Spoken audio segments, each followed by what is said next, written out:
The best way to practice playing piano efficiently is to record yourself every time when you practice playing piano. You record yourself, you play back, you listen, and you criticize yourself like you are criticizing the person that you dislike the most. This applies to every level of piano player. Especially if you are a self-taught one, this will help you to learn songs very fast. If you are a beginner self-taught pianist, the first thing that you have to be careful with is the posture. You have to make sure that you are relaxed in playing piano. If you feel uncomfortable, you have to stop practicing because you don't have a teacher to tell you what is right, what is wrong. You have to check everything by yourself, play back the recording, the video to see how you do the posture and to check if your fingers are curved naturally, are your shoulders relaxed, and do you sit at the front half of the bench, etc. The posture is very important for the self-taught beginner pianist. Second, if you're a beginner self-taught pianist, you have to check the finger numbers. Finger numbers are very important if you want to start playing piano right. You have to remember the finger number. The thumb is always number 1 for the finger number for both right and left hand. An index finger, finger number 2. Middle finger, finger number 3 for both right and left hand. A ring finger is number 4. Pinky is number 5. So this is very important. And there are a lot of music books with good songs that you can play with by reading finger numbers. So I strongly suggest you to practice to play songs that focus on finger numbers if you are at the very early stage of piano playing. The next is you have to make sure how you practice playing piano. First, if you're a beginner and if you start learning a new song, you have to practice playing it several times, of course.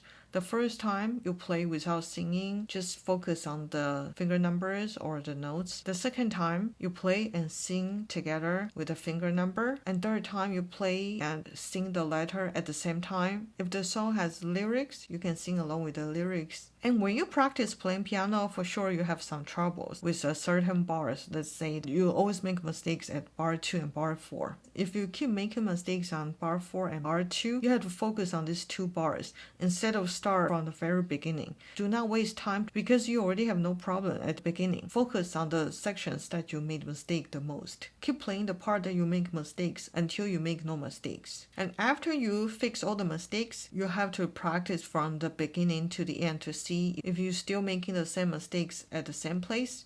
If you do, repeat the previous step, focusing on the place where you made mistakes, practice several times, and then go back again. After you don't make any mistakes, go back to the beginning to see if you can play from beginning to the end flawlessly. As a beginner, the pieces that you play are usually very short, so it shouldn't take you too much time to repeat the parts that you're struggling with. You should be able to learn a song without mistakes in a week if you practice playing piano every day. After you play a song flawlessly without mistakes, try to make recording in any digital audio workstation.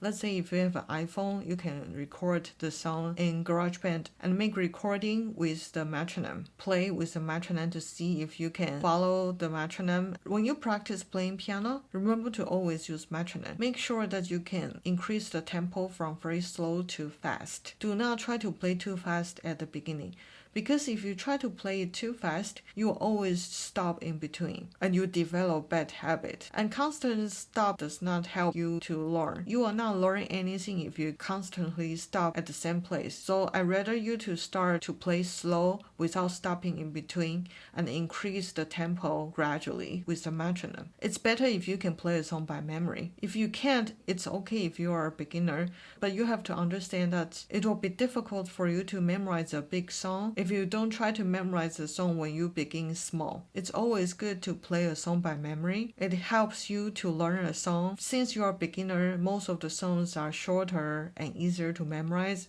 Once you have this good habit, you can do it very easily in the future if you are learning bigger songs with more pages. Memory is part of the music learning as well.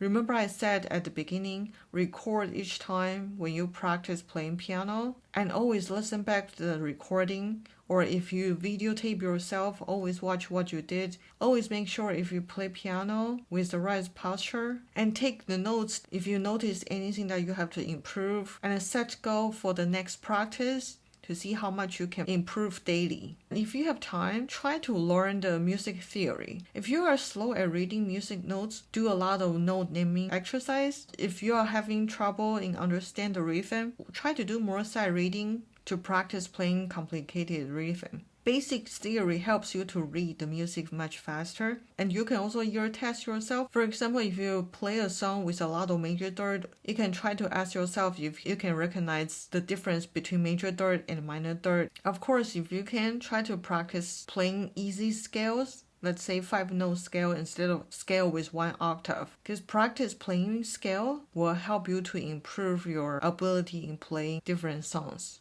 If you are a beginner, especially if you are self-taught, you should be interested in all kinds of music. Always find new songs to practice, and always find the easier version of a song that you want to play. For example, if you like Verlis, first find the simplified version. If you can master the simplified version, you can try to find the intermediate version of Verlis, or you find the original version of that. It doesn't matter how long you practice playing piano daily. Of course, the longer you practice playing piano daily, the better. Try to record yourself, listen back and criticize yourself. Try to always set a goal for tomorrow's practice, even if you have only 10 minutes daily to practice playing piano.